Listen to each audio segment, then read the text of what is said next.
And so that brings us to our third major division of Buddhist schools. The Vajrayana, the diamond vehicle it's called, or Tantric Buddhism. Now some will say that the Mahayana was already polluted by Hinduism. That's the view of the conservatives. This one is even more shocking to all the other Buddhisms, and we'll see why shortly. First of all, Tantra means literally, well, reference to the body, making the body move. This Buddhism will focus on this very body in a variety of stunning and interesting ways. One tantric Tibetan Lama I knew said, well, the conservative Buddhists, the Theravada, they're kind of like a monoplane aircraft with a propeller. You can cross the ocean to nirvana, but it could take lifetimes. And likewise, the Mahayana traditions like the Zen, Chan school we just discussed, they're like a jet plane, going to be faster, but it's not as fast as a rocket. And the rocket to nirvana, they claim, is their tantric or diamond vehicle Vajrayana Buddhism. And so then, as we say, some see this tradition as Hindu pollution of Buddhism, and Shiva and Shakti then are back now in Buddhism, and we'll see among the practices the other Buddhists find so repulsive about this one is the idea that sexual union can lead to nirvana and liberation. Just quite the opposite of what the Buddha taught, as we may recall. Another distinction in this Tantric Buddhism is the idea of mantra, mandala, and mudra, a new shaping of Buddhist practice. Again, we can see the Hindu elements in it. Mantras for chanting focus the microcosmic aspect of reality as our voices resonate saying the mantras. Om Mani Padme Hum is perhaps the most famous in Tibet, and it means, well, roughly Om to the jewel in the lotus that I am, and the jewel is indeed, in fact, a reference to maleness, and the lotus to femaleness, and the two together to sexual union, in fact. A mandala is a visual image, and even by looking at these two classic mandalas from Japan, where there is a tantric sect, it died out in China with that persecution, 842 to 845. The mandala itself shapes your consciousness just by looking at it. Tantric Buddhists believe you've started on the path to Tantric Buddhism. It's shaped your mind directly. Finally, the Tantric Buddhists employ the mudra. Now these are old features of Buddhism, but now woven into a tight system of practice and thought in the Tantric tradition. And so we can think how our bodies convey the macrocosm, just as the mandala shows the mesocosm, where we think and feel with our eyes. We see these images as we're chanting the microcosmic mantra, looking at the mandala, which shapes our consciousness. Finally, our bodies themselves point to the macrocosmic truth of reality. And if I do this, most Americans know what I mean. Or if I do this, or likewise, if I do this, we know what I'm talking about. And then there are other ones that, well, frankly, have equivalents in Tantric Buddhism too. This one would be our middle finger when the image of the Bodhisattva is scolding you for your bad karma.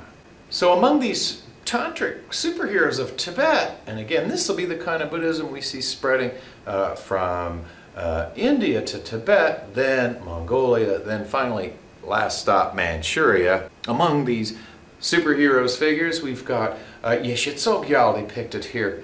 She's naked. It's not allowed by the Indian conservative Buddhists.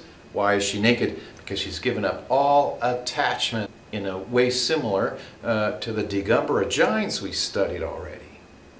Although in this case, Yeshe Tsogyal is engaging in tantric intercourse. It is said, in fact, that once raped by several men, she didn't seek revenge. She was not harmed because her mind was crystal clear and awakened, and she, in fact, believe it or not, converted them all to Buddhism. And likewise, the guy who brings Tantric Buddhism to Tibet's an odd character as well, Padmasambhava, whose name means roughly lotus power. Padmasambhava arrives in Tibet and subdues the demoness, it's claimed. He stakes her to the ground with his tantric magical powers. And to this day, these are pilgrimage sites where the original ogress who spawns the Tibetan people through union with a monkey is defeated by this Buddhist master. Here we can see Buddhism civilizing the culture and taming the local gods and goddesses, not really wiping them out, but this same kind of phenomenon we'll see with St. Boniface cutting down the tree of the Germans from their tribal phase. Then they move to the axial phase of religion, as the Tibetans do with Padmasambhava. Among the legends about this guy is that at one point in the king's entourage, he determined that some of the ministers were sympathetic to the original Pun faith, the tribal religion of Tibet, and so Padmasambhava takes his finger and shoots a ray of power at that minister, because he's kind of omniscient, believe it or not, and the minister is fried to a crisp. So we'll see martial arts in East Asia, but in Tibet and the Vajrayana nations, we're going to see a lot of what looks like magic and maybe hocus pocus or mumbo jumbo, if you want to put it from the words of my Japanese advisor. There are these biases, right, in all these cultures. And I guess the stereotype my Tibetan advisor had about the Japanese and Chinese Buddhisms was they're too simple. That happiness Buddhism, that's just kind of ridiculous. So the Tibetan, Mongols, Manchus, they develop a very rigorous scholastic tradition, memorizing really tens of thousands of pages of text. But we won't see martial arts practiced really among these Buddhists. They just don't see the purpose in that Taoist addition to Buddhism. And as we look at Padmasambhava himself, believe it or not, he's actually in union with Yeshe Tsogyal in this image. And the two are attaining super bliss states, having sex in the sky for 14 days. Believe that or not. And Padmasambhava, that smooth talker, he converted quite a few women in this manner.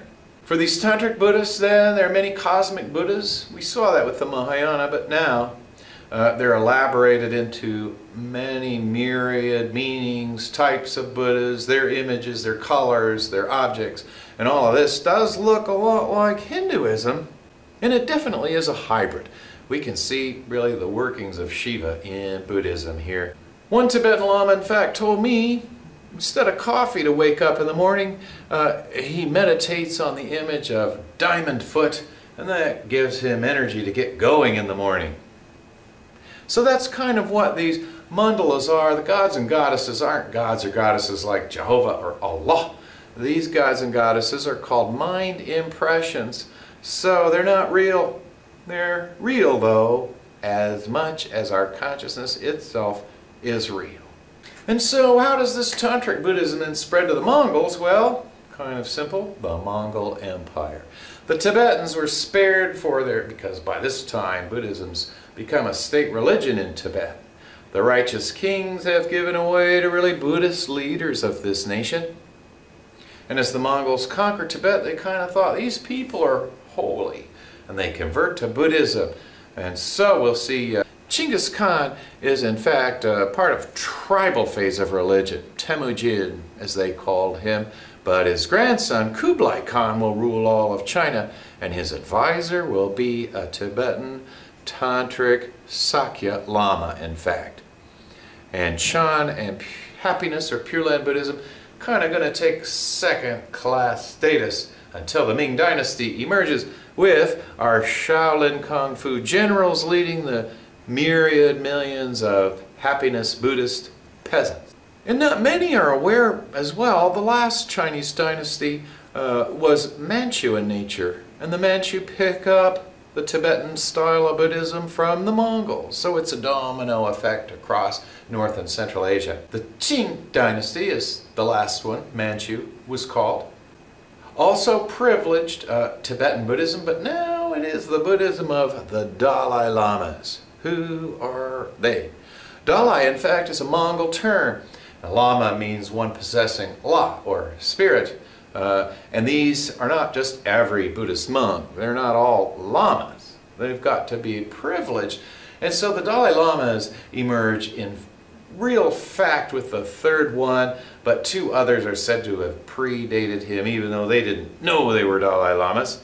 And so the idea is a bit like the old divine right of kings kind of concept in Europe, only even more so.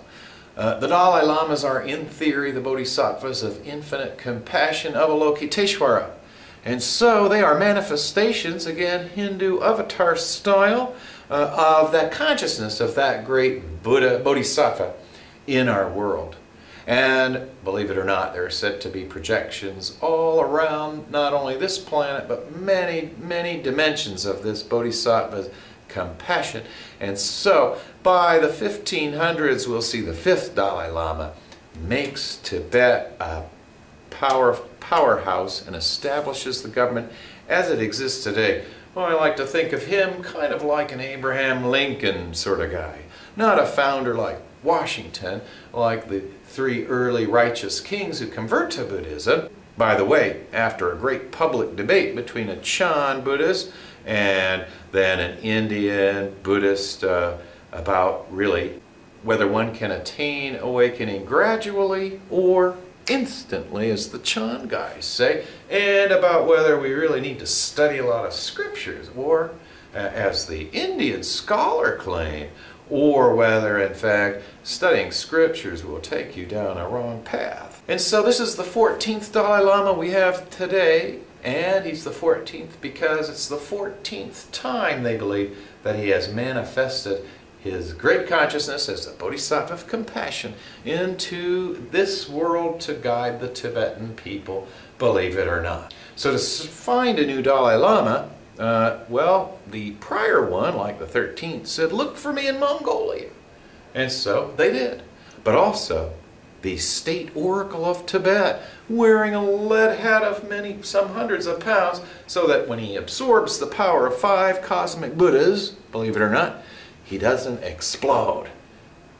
He predicts the birthplace of the next Dalai Lama as well, and frankly, the 3 wandering wise men of the New Testament story has more in common with this kind of Buddhist path than anything we really see in the rest of Christianity, or certainly Judaism, and it's not there in Islam. But a small committee then traveled to the regions predicted by the last one and by the state oracle, and bring with them several objects, the begging bowl or the robes and the like. And the little kid who can pick the prior Dalai Lama's goods is designated as the new Dalai Lama. And what many don't know is it's not just the Dalai Lama of Tibet, the ocean Lama, ocean of wisdom. But Mongolia has its own Dalai Lama, third in importance after 2 Tibetans in the hierarchy. And then, believe it or not, even governors of provinces were considered reincarnated lamas. So we, in the United States, we would have maybe our second Kennedy reincarnation if we were to deem him a great bodhisattva of compassion. Not only that, but governors of states would also be these reincarnated lamas chosen in this manner. So we can see this is quite a different Buddhism, focusing on the 7 chakra energy centers of the old Hindu and Indian view of the body. And even without sexual union, a practitioner can, in theory, merge the male and female channels in one's own body and dissolve them into the central channel of emptiness, this shunyata, or zeroness, in fact, and thus attain a full awakening in one's own practice. So the Dalai Lamas have no sexual partners to attain awakening. They can do that within their own minds.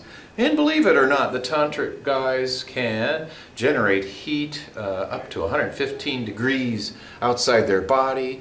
And also, believe it or not, they can cast their consciousness into inanimate objects or birds and the like. That's a fast way to travel to India, as Marpa did by casting his consciousness into a bird, flying to India, finding a dying man, and taking over his body. So by now, if we look at the Indian Buddhism, we looked at the original Theravada. They stick to what the Buddha taught. but now the Northern, Central, and East Asian Buddhism's pretty liberal, I think, is clear, and also a wide divergence of practice and thought from Buddha's original, with the importation of Taoist elements in East Asian Buddhism and Hindu elements in this Tantric Vajrayana Buddhism. So that is the nature of Buddhism beyond India.